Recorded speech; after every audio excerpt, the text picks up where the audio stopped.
This is a little bit more of the video we made back in 1990 of some of the ghost towns of eastern California and western Nevada. Hope you enjoy it. Our trip today starts with gold mining lessons. Then we'll go to Jamestown, Chinese Camp, Big Oak Flat, Yosemite Park, Mono Lake, and Bodie, the largest ghost town. The easiest way to find gold is in a creek where the rocks break up themselves by rolling downstream and let the gold fall out. Placer or pleasure mining is the easiest way to get this gold. You just build a sluice box with riffles in it. The gold being 7 times heavier than any other rock stays in the dip while the other soil and rocks just wash on over. If you find gold at the end of your sluice, just keep on building it longer until you're sure you're getting all of it. Nowadays you can get one of these motor-driven gold vacuums for around $600. This here just pumps water up through a little pump there on the side of the motor. This right there, the water comes in, and it'll go down this hose, and it squirts through that pickup nozzle, squirts back up the 3-inch hose. That causes a suction on the nozzle, and that'll suck up smaller rock and debris. And anything that's too big for the nozzle, you have to throw out by hand. You just suck up all the little or loose stuff. And it'll go down and goes through the riffle box there. And normally people put felt rug in the bottom of it or an outdoor carpeting. It helps catch the gold and the small black sand. And then once you've dredged for 2-3 hours, then you clean out your box and pan it down to your fine stuff. It by hand. Yeah. Almost all gold, almost all systems of getting gold comes down to panning it by hand at the end. Real inexpensive way is a bucket. You can pick them up for like $2 usually at Wendy's. And a classifier. These here cost about $15. You fill your bucket full of water, set your classifier in top, put a shovel full of dirt in there, rinse it through as best you can so all the small particles fall through. Take out your classifier, look at the rocks you've got left, throw them aside. And after you get a bucket full of classified material, then you pan it out. That prevents you from having to pan in large quantities of material. Okay, you put water in and just agitate it best you can. If there's any gold, it'll sink to the bottom. And you kind of let it wash in and out like a tide. Agitate it and then you let it wash in and out. A few times. Agitate it some more. And once you start tipping your pan, try and keep it at the same angle. Try to keep your pan at the same angle. Yeah, don't flatten it back out or you're losing everything.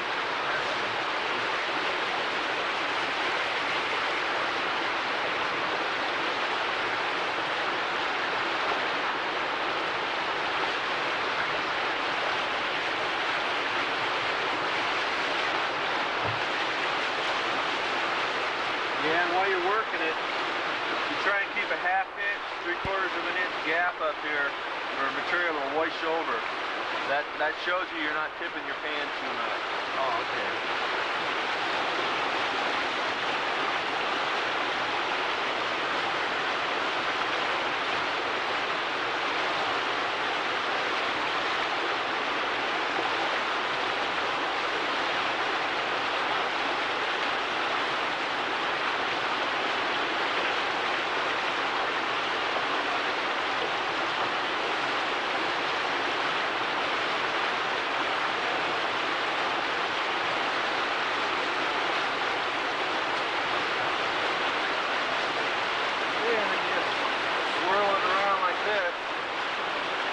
Right up in the top here. Roll it around, you watch up in the top. Oh yeah, because the heaviest stuff would stay. It'll be right in that top ridge. You look to see if you got any gold. Okay. It's best to save your black sand too, because it'll always have finite gold in it, little small flecks of gold. Black sand has microscopic gold in it. Yep. And that's what you use to fix it. Yeah, you use mercury to process it out. Yeah, I just got a few small flakes in this one. You can't even really see them. the best place is right down, usually right down next to the bedrock, right? Right. When you see bedrock, especially in the, is it better up the head? Bedrock's good. Look for a crevice that runs across stream, possibly goes back underneath and dig out underneath. There's trap it down underneath that crevice. Crossways on across the stream, not with it, or just kind of roll down the crevice, but across the stream, like there's a crevice underneath that loose gravel. Oh, like a natural riffle. What, right at the end of that little riffle there, or right before? Right before it. Right before the riffle. Because that same crevice has collected up those rocks, and they're right in the crevice. And that particular crevice gets worked almost every year because there's continually gold washing down. In the big mining operations back in the gold rush days, the rocks dropped into the back of one of these stamps when it was up, and then broke up when it dropped down on them. Then could come through the screen or holes on the front side. From there it came down the slide with the boards across it to make riffles in the water and material to catch the gold. Mercury, or quicksilver, was usually put in the riffles because it penetrates and sticks to gold and silver. This process only catches about 60% of the gold. Then when heated in one of these furnaces, the quicksilver boils away and can be reused again, leaving just the gold and silver. Because of danger from mercury poisoning, quicksilver was discarded by 1925 and replaced by corduroy material. Corduroy catches the heavy particles of gold. The latest method of crushing the rock and washing with cyanide is the best method of extracting gold. The cyanide solution is sprayed over heaps of material and dissolves the gold. Then the solution is pumped through a series of columns filled with carbon. The gold is absorbed and the cyanide solution is reused again. Even very low-grade gold can be extracted efficiently this way at a profit, even if there's only 1/4 ounce of gold per ton. Gold from the mines is 90% pure gold with 8 or 9% silver and a little platinum mixed in with it. The silver is taken out by melting and letting a stream of chlorine gas bubble through it. The silver is absorbed by the chlorine and goes to the top. The final refining is by the electrolytic process, by passing current from the impure plates to the thin gold rolled plates in acid. The impure gold dissolves from the anodes and collects on the cathodes in 3 or 4 days, and it comes out 99 9/10% pure gold. The next town after Columbia on this line of towns is Sonora.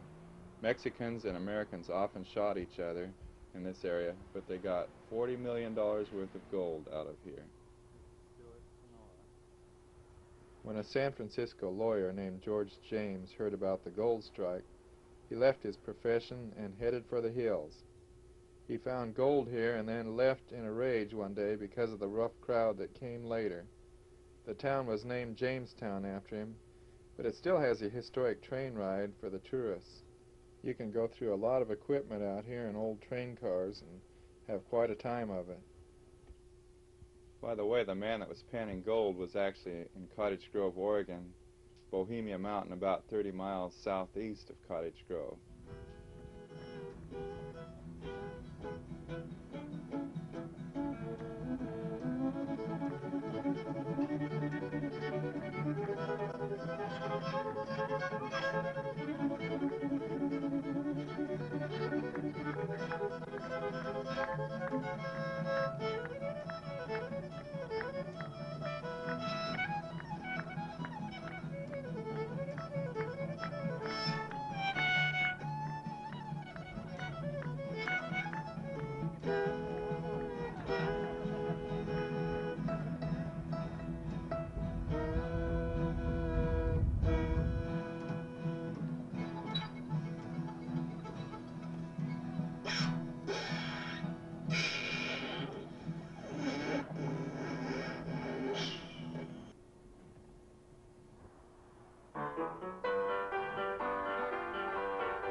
Chinese camp was composed mostly of Chinese workers.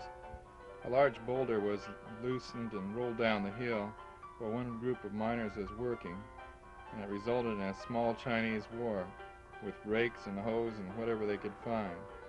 4 people were killed and 4 badly hurt.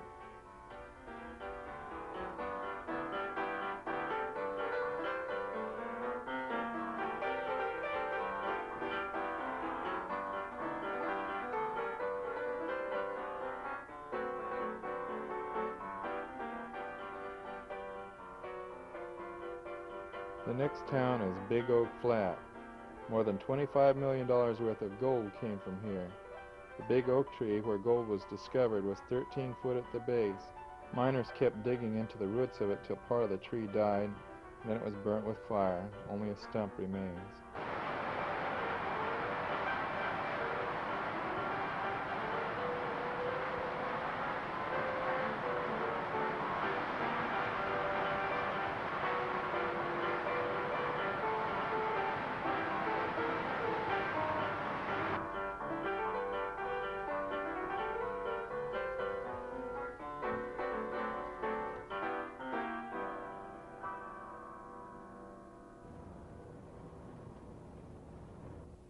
The west end of Yosemite National Park has undergone quite a fire, but fortunately it wasn't as bad as the one they had in Yellowstone Park.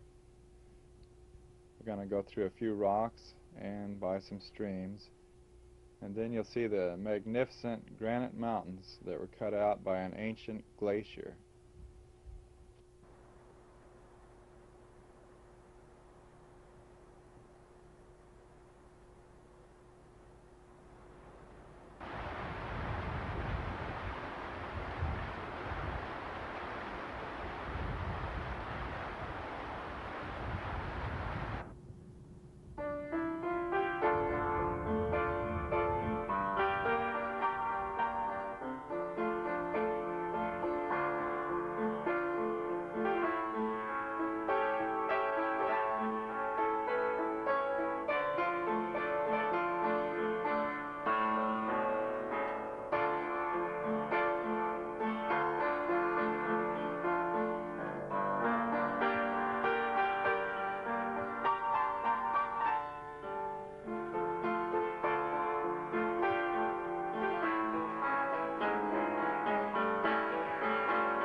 Yosemite is probably one of the most magnificent parks in America.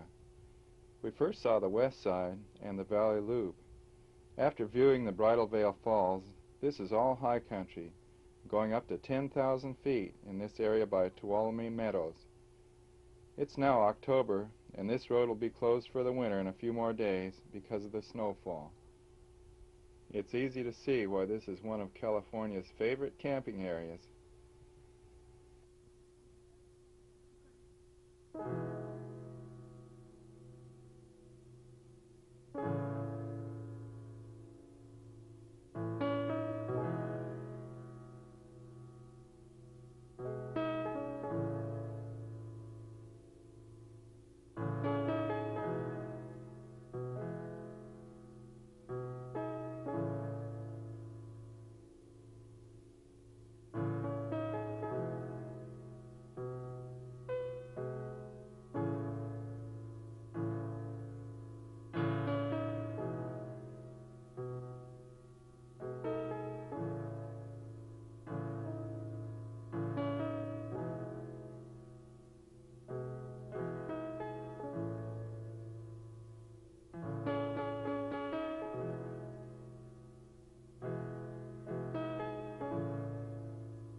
Coming down from the high country, you're first greeted by Mono Lake. Then after about a 40-minute drive over a rough dirt road, you come to Bodie, the biggest ghost town in California.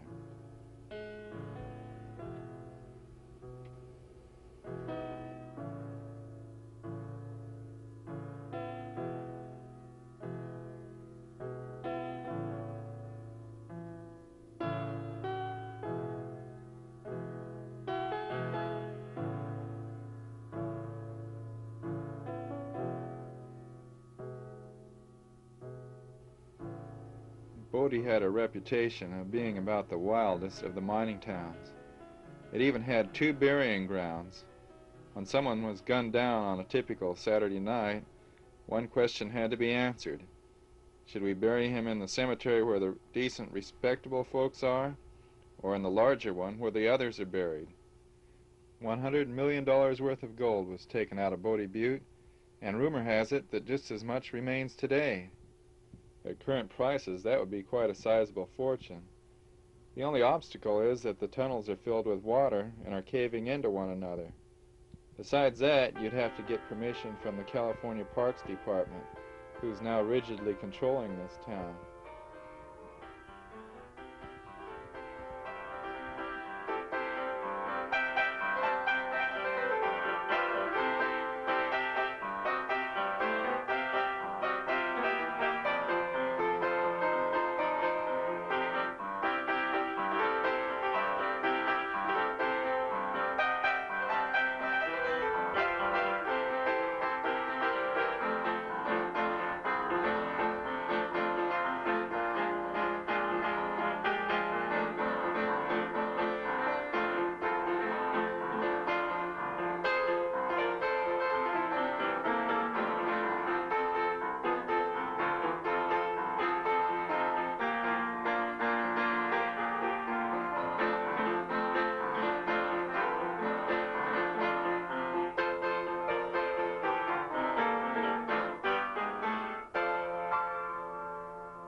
A man named Waterman Bodie discovered placer gold here in 1859, but most miners went on to Virginia City, where most of the gold was coming from. When the Standard Mine started doing good in 1878, the population went from 20 to 10,000 in 1 year. 1- and 2-story buildings lined Main Street for a solid mile, and there were 30 mines operating. Because of fires and other causes, only 5% of the buildings remain today. In 1962, the Parks Department took over Bodie, and they're trying to keep it in a state of arrested decay. The weather here was as bad as most of the residents. It could snow 20 feet deep, winds 100 miles per hour, and 30 or 40 degrees below zero.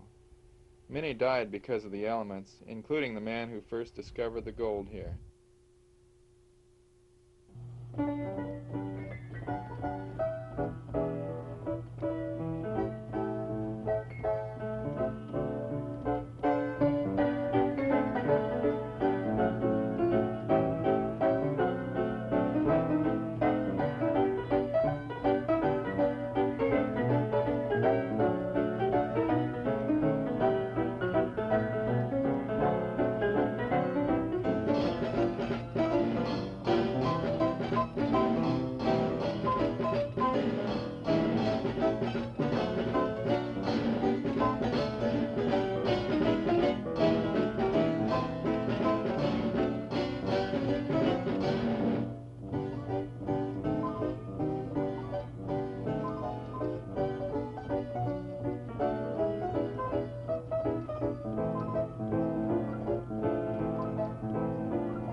Darwin after dark might look a little spooky, but actually it's only one of many mining towns that are set up around Death Valley to mine all the rich minerals out of this area.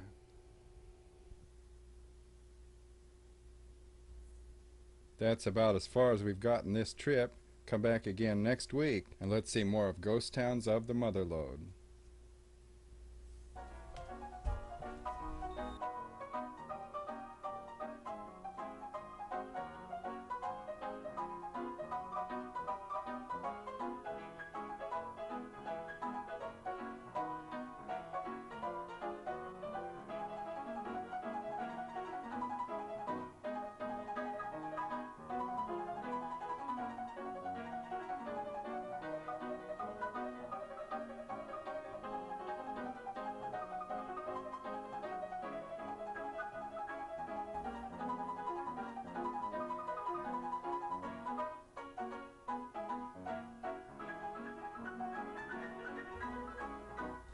On our next trip, we'll go through Death Valley, Scotty's Castle, and then on over into Nevada to see some of the ghost towns over there.